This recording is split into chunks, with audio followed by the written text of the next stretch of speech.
პირველ რიგში მინდა ჩვენ ვესწრაფოდით სასამართლო პროცესს.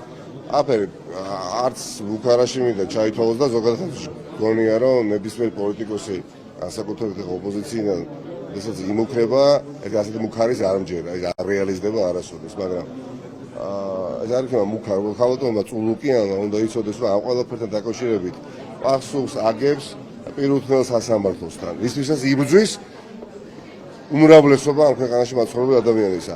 ბევრი აქტიურად, ბევრი პასიურად, მაგრამ იბრძვის.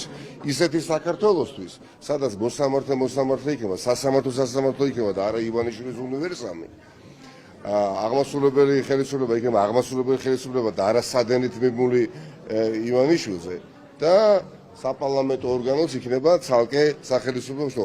ასეთი დიახაც დამოუკიდებელი სუვერენული სახელმწიფოსთვის ვიბრძვით, სადაც მოსამართლე პროკურორი მოკლედ მსგავს დანაშაულებს აღარ ჩაიდენს. ირაკლი ოქროშვილმა ჩემის აზრით გააკეთა ის რაც არ ვიცი მან ჩათვალა რომ გასაკეთებელი იყო უსამართლობა წარმოიდგინეთ ხალხო წულუკიანი გიბარეს არალეგიტიმურ პარლამენტში არალეგიტიმური შექმნილი კომისიის ფარგლებში სადაც შავით თეთრზე უწერიათ რეგლამენტში ვეწერია რომ ნახევარი კომისიის ეგრეთ წოდებული საგამოძიებო კომისიის წევრები ოპოზიციონერები უნდა იყვნენ და აქ მხოლოდ მაშინ ექნება ამ კომისიას ძალა და არც ერთი ოპოზიციონერი იქ არ არის შესაბამისად ეხლა ამ სიხალბეს თვალი არ გაუსწორა ადამიანმა რას ვიზამ მე და რას იზამ სხვები მოდით რა ის დღე მოვიდეს როდესაც თუ შეიძლება როდესაც მოვა ის კონკრეტული დღე მე გაიგებს საზოგადოება მათ შორის თქვენი მეშვეობით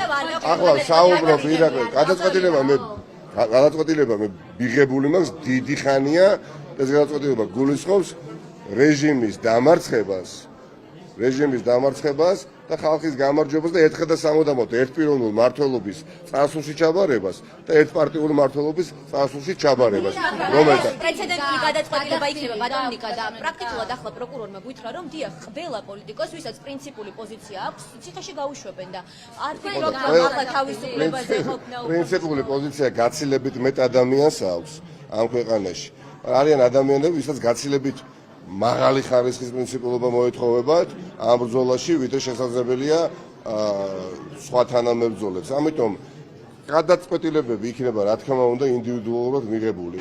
და ამას ახლა ვინ თუ არა კიდევ ერთხელ, ვინ თუ არა იმედი თქვენს გაიგებთ, ჩემო კარგო, ის ტელეკომპანია რომელსაც არ შემიძლია ხა ვისარგებლო შესაძლებლობით და პროპაგანდისტულ არხზე, როგორი საქართველოს უნდა გქონდეს, პროპაგანდისტული არხზე მუშაობა და პროპაგანდისტვის მუშაობა სამსახურში ყოფნას არ ნიშნავს. ეს ნიშნავს დანაშაულში თანამონაწილეობას. ეხლა მე არ მინდა თქვენს მიერ დასულ კითხვაზე პასუხი გავცე, რატომ იცით?